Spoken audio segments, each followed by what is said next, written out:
যদি আমি বলি ভারতবর্ষের মানুষ একটা বড় গ্যাসের চেম্বারের মধ্যে বাস করছে, তাহলে এই কথাটা একেবারে মিথ্যা নয়। তার কারণ ওয়ার্ল্ডের টপ 100 পলিউটেড সিটির মধ্যে অধিকাংশই আমাদের ভারতবর্ষে আছে। একটি রিপোর্ট অনুযায়ী ওয়ার্ল্ডের 100টা টপ পলিউটেড সিটির মধ্যে 94টা আমাদের ভারতবর্ষেই অবস্থিত।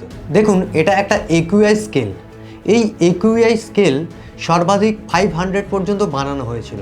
তার কারণ যখন এটাকে বানানো হয়েছিল তারা মনে করেছিল কোনো শহরের কন্ডিশন এতটা বাজে হতে পারে না যে তার এয়ার কোয়ালিটি 500-এর চেয়ে বেশি চলে যাবে। 500-এর আশেপাশে থাকা মানে সেই শহরের এয়ার কোয়ালিটি একদম এক্সট্রিম লেভেলে চলে গিয়েছে।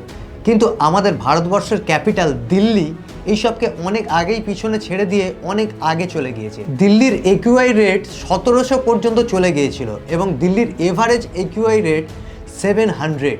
দিল্লি এখন এক্সট্রিম এমার্জেন্সি হেলথ কন্ডিশনে চলে গিয়েছে।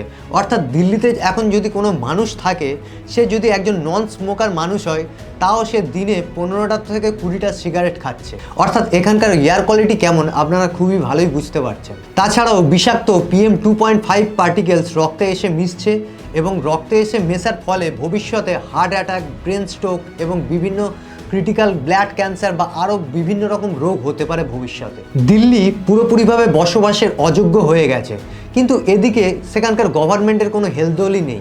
দিল্লি গভর্নমেন্ট শুধুমাত্র ওয়ার্ক ফ্রম হোম রিকমেন্ড করছে, যেখানে ওয়ার্ক ফ্রম হোম ম্যান্ডেটারি করা দরকার। তাছাড়াও গভর্নমেন্ট আর কি করছে, একিউআই রেড মাপার মেশিনকে ম্যানিপুলেট করার জন্য তারা সেই একিউআই রেড মেশিনের সামনে জল স্প্রে করছে। বছরে 17 লক্ষ মানুষ এই এয়ার পলিউশনের জন্য মারা যাচ্ছে, সেখানে আজ গভর্নমেন্টের কোনো হেলদোল নেই। কি হচ্ছে পুরো ভারতবর্ষ জুড়ে।